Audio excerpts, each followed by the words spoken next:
Setelah anak kita selesai dengan 1A, buku 1A dan 1B, sangat penting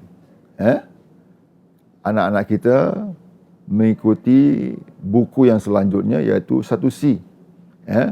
Buku 1C inilah yang dapat menunjukkan kepada ibu bapa bahawa anak-anak mereka sudah mula bertatih-tatih membaca potongan ayat-ayat Al-Quran. Dan ini adalah satu misi kita, di mana setiap pelajar yang belajar di Ariyat ini mesti mampu membaca potongan ayat-ayat Quran di dalam buku 1C. Kerana di situ dikenalkan dengan 2 tajuk pelajaran, iaitu bacaan panjang, bacaan mati atau sukun, dan bacaan tasydid atau bacaan dikatakan dual sound, bunyi yang atau bunyi berganda. Dan disitulah contoh-contoh bacaan kalimah-kalimah daripada Al-Quran akan didedahkan kepada pelajar-pelajar, dan mereka harus melatih untuk membaca seperti mereka membaca Al-Quran. Dan ini sangat penting. Jadi kalau anak kita sudah didedahkan usia 4-5 tahun dengan membaca Quran dengan baik, insya-Allah dia akan mengikut apabila ke tahap yang selanjutnya, iaitu tahap pengenalan tajwid mudah. Dan inilah yang kita risaukan, di mana ramai daripada masyarakat Islam kita merasakan membaca Quran itu dengan cukup dengan hanya mengenal huruf dan tanda baris, dan mereka cuba membaca Quran. Sedangkan tidak begitu. Al-Quran itu mesti dipelajari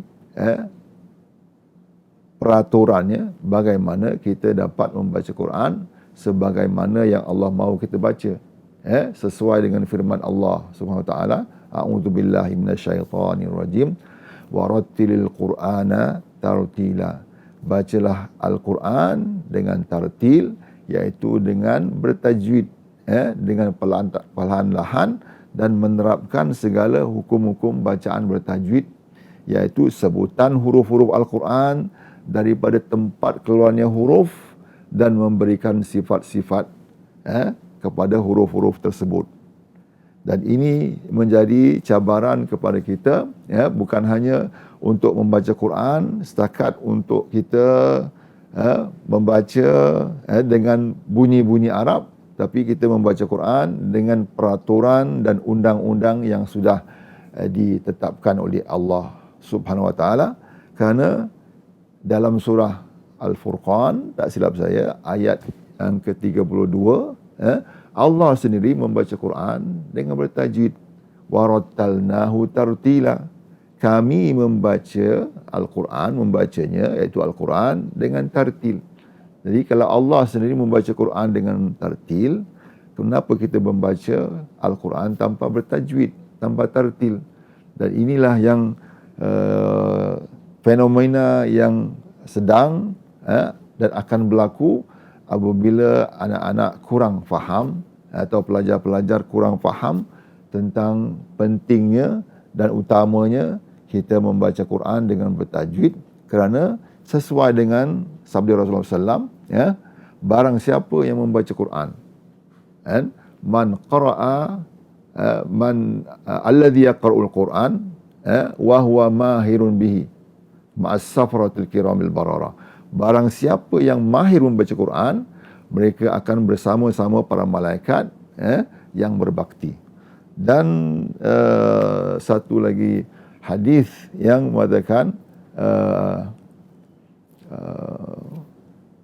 barang siapa yang membaca Al-Quran, baginya adalah satu kebaikan. Hadis itu yang bermaksud demikian. Barang siapa yang membaca Quran, baginya satu huruf itu satu kebaikan. Dan satu kebaikan itu akan digandakan kepada 10 huruf, 10 kebaikan. Satu kebaikan akan digandakan kepada 10 kebaikan.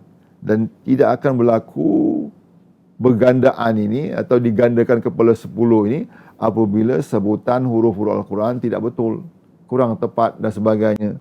Jadi kita mengambil kesimpulan bahawa membaca Quran ini adalah satu usaha yang berterusan daripada anak usia 3 tahun sampailah bila-bila selagi matlamat membaca Quran itu tidak lancar, tidak fasih dan tidak mahir.